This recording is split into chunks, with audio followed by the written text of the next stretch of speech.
Ekintzailetza gizarte ekonomian.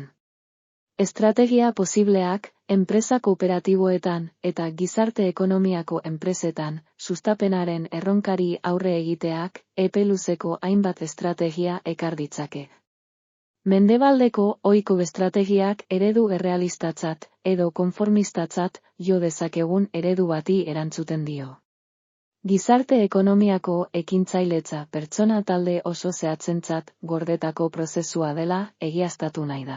Premia kolektibo bati edo kooperatibismoaren eta gizarte ekonomiaren aldeko ideologizazio eta konpromiso pertsonal maila esanguratsu bati aurre egin behar diotenentzat. Kasu horietan, garatu beharreko ekintzak sustapen prozesuak erraztean. Azpiegitura espezifikoak sortzean edo, kasu batzuetan, zerga sustapeneko arau xedapenak edo horrelako sustapenetarako dirulaguntzetan oinarritutakoak. Onartzean oinarritzen dira, erreferentzia teoriko gisa, beharrezkoa dirudi, Jugoslaviako eredu kooperatiboa gogoratzea. Eredu horretan, ekonomia osoko enpresa sustapena publikoa zen, eta enpresa autogestionatuen bidez gauzatzen zen. Enpresa horiek formalki publikoak ziren, baina, praktikan, lan kooperatiben oso antzeko funtzionamendua zuten. Mendebaldeko eredutik abiatuta, Europako hainbat esperientziatan eredu arauemaileak diseinatu dira.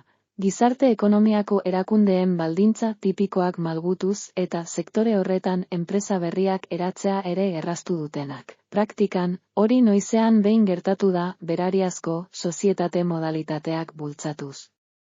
Erreferentzia gisa, Espainiako lan sozietateak edo langileek parte hartzen duten sozietateak modalitate mistoak izan dira, eta batzuetan, sustatzea gizarte ekonomiaren esparruan enpresak sustatzea erraztu dute. Baina bakarrik partzialki bete dituzte sektore horretan ohikoak diren baldintzak. 7. Azkenik, zenbait arau xedapenek kooperatiba sozietateen edo zerbitzuak ematen dituzten elkarteen erregulazioak aldatu dituzte.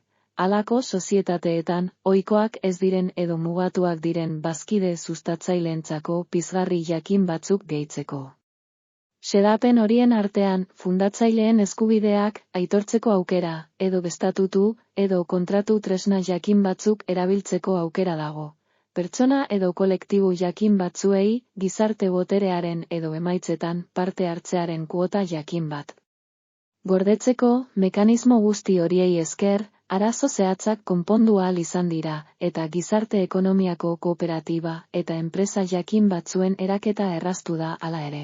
Egitura misto mota horien bideragarritasun orokorrak, berariaz landu beharreko zenbait gai planteatzen ditu. Ekai Zenterren proiektua da honakoa. Eskerrik asko zure arretagatik. Jarraitu gurekin.